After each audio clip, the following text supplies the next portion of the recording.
Hello, this is Jess, and this is round 5, chat session number, I believe, 19. I'm going to say 18 to be safe, but I believe it's 19. It's about probably 5 minutes till midnight on a Wednesday night. And did another 14-hour day today.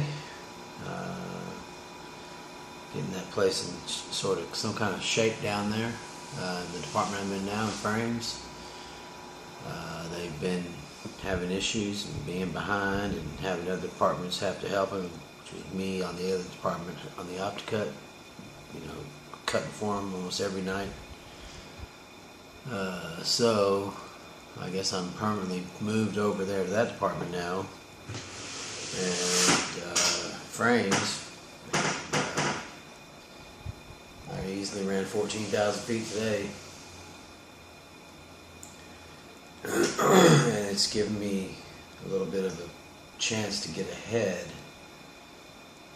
And for the longest time, those guys that were building frames that were being cut weren't finishing because the material wasn't there.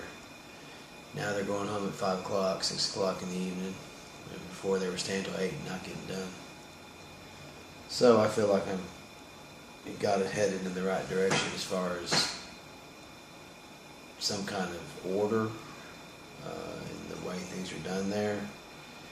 Now they all have their ways, and they all don't know they're being fine-tuned, because I'll give them the product. They'll have their stuff. They will never be behind again now, especially now. I work again late tomorrow, and if I push another 14,000 feet through there, I'll be at least one run ahead of her so that she can pull whatever she needs. I mean, there'll be some parts here and there. I'm not going to lie about it.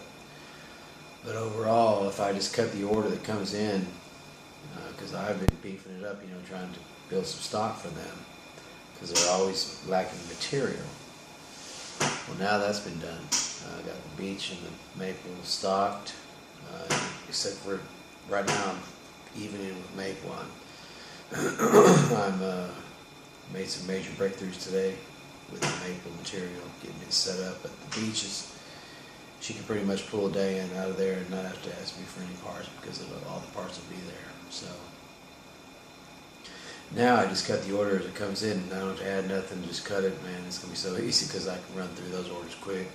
I mean, in half a day, have one order, and half a day the other one, and be done with it for a whole day. And then I can get ahead of her and in my production, and that's my goal, so that I don't have to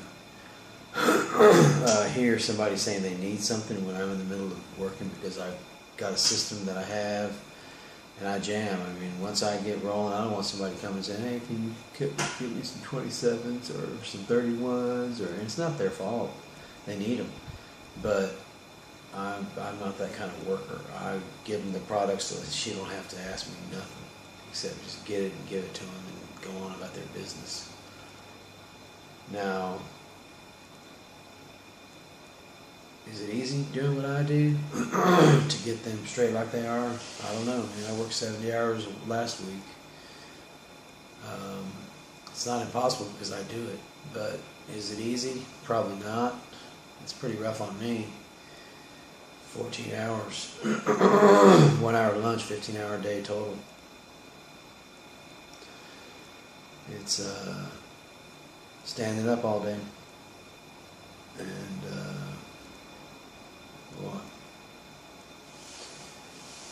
it's wearing me down. I can feel it, but at the same time, I'm not letting that get me down or bother me or get in the way. I still go through it every day.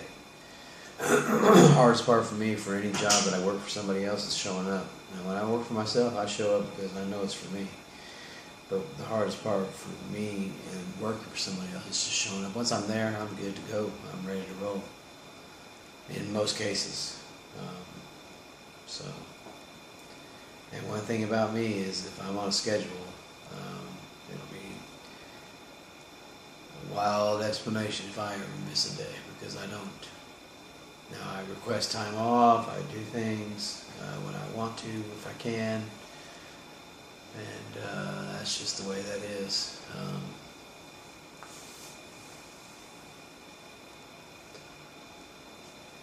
I'm tired, man. Not tired like just the heat, not eating properly. No, I do take my vitamin every day, and I take an aspirin, and I take a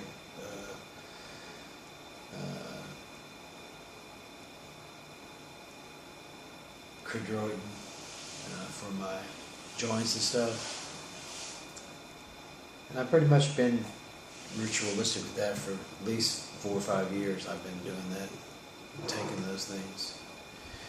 And I'm going, I guess, pushing to month number 3 without a cigarette. That's pretty awesome for me. No, it's not. That wasn't hard. I just decided I wasn't going to smoke. I may smoke again. But for right now, I'm not addicted to cigarettes, so I don't have to smoke them. If I want to, I will, and that's the whole thing about it. If somebody wants to do anything, if they decide they're going to do it, they're going to do it. So, that's that. The will of the mind is stronger than anything that can stop getting in the way of it. So, just keep that in mind whenever you decide if you're doing something. If you really need to be doing it, your mind will not lie to you, so to say. Now, it might say something false that wouldn't necessarily be lying, because it only gets input from you, what you do, visuals and all that, hearing and all that. So keep that in mind too. The brain is like a computer, garbage in, garbage out. So if you have a lot of garbage floating around in your mind, you might ought to start filling it up with some premium, good quality thinking and thoughts, and set some objectives for yourself. It gets rid of all the cobwebs and reinvigorates our minds to make us more healthy, to make us more enthusiastic about what we do, maybe. It's okay to not like what you do, but if you're going to do it, you might as well do it with some enthusiasm, you know what I mean? That's the way I live. I don't want to be an OptiCut operator for the rest of my life, but I am what I am, and I consider myself to be one of the better OptiCut operators that company has, so I keep that in my mind all the time for what I make, and it's going to come to a decision of, do they want to keep the best employee, or do they want to let me go because they don't want to give me no money? That's where I'm at. I play hard, but I work hard, and I bend rules, but I have fun, and that's what work is supposed to be. But I also produce. I also give them what they want. They want 1,000 feet per hour. Some days I work 12 hours, I give them 14,000. Some days I work 14 hours and give them 15,000. But I at least give them generally what they ask for, 1,000 per hour. I cut over 14,000. I work 14 hours today. I cut over 14,000 feet. So, and that's linear feet too. I don't think it's necessarily the same as, I don't know what it is, but anyway, it was a lot. Trust me. My arms hurt. But I do it enough to where once I get rolling, man, step back. You better have 2 or 3 catchers over there, because I'm sending some shit down, and that machine hates me because I work it to death, which is the way it should be. That's why we're getting out on time now in this department that I'm in. That's why things are slowly getting into shape, because I produce. I do what I say I'm going to do. If they want 1,000 feet, I'm going to give them 1,000 feet plus anything extra. And some days it's a lot extra, some days it's a little bit extra, and some days I fall short.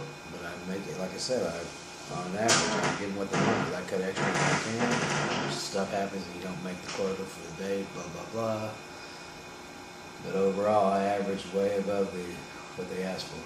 I mean, way above. Like, they want 1,000, I probably, at least, broke down my last 2 years, I probably average,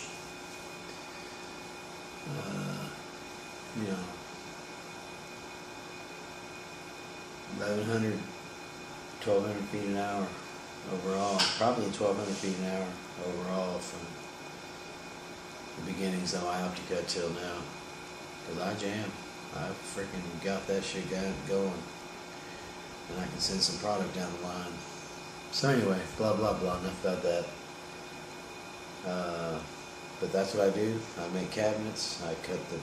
Now I'm cutting the frames. So different place, same machine concept, different kind of machine. It seems a little shorter, but it's adequate. And I rock it. I freaking make that thing work. And so far, no major breakdowns. I spray it off regularly. I do what I'm supposed to do on my part. And I just work it hard. And sometimes there's 3 people down there catching what I send down, because when it starts coming, it starts coming. If the wood's good, well, they're going to get some pieces because I got to set up to deliver. But anyway, I can go on and on about my work. It's nothing major. I just cut wood all day.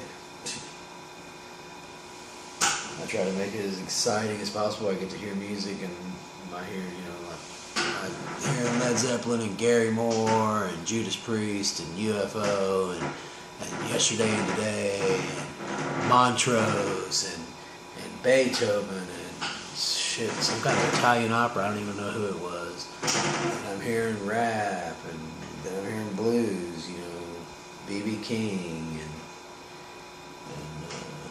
man, there's so much music. I'm hearing Madonna, I'm hearing Lady Gaga, I'm hearing Cool J, all the people there, everything. Yes, Rush, Frank Marino. Man, I've been hearing some music. I love it. I get out of a 14-hour day, I probably get 8 solid hours of good rock and roll. Good. And I may say rock and roll, but it's everything. I mean, I listen to jazz, blues, rock, country, shoot, all of it. And just whatever, Willie's my favorite country artist, I guess, and Jeremy Woodall. But I don't have any Jeremy stuff. I gotta get some and put it on my journeys and start listening to that. Plug for Jeremy Woodall and the Grinders. Yeah, I know they're good. I haven't even heard them play, but I know they're good because Jeremy's good and he gets quality musicians with him and all that stuff. So anyway, they're just releasing their first, I guess their new CD or whatever. And I guess yesterday or today is the release date. So congratulations on that, Jeremy. And I'm looking forward to hearing it myself. But anyway, we're going to get on with this. It's running out of time, running out of length. So it's Wednesday night. I'm a little wore out. My mind's tired, but I'm winding down to go to sleep. Got to get up and do it all again tomorrow. Got to be there at 7. So have a great Wednesday evening and early Thursday morning. Talk to you next time. If everything works out, I'll be here.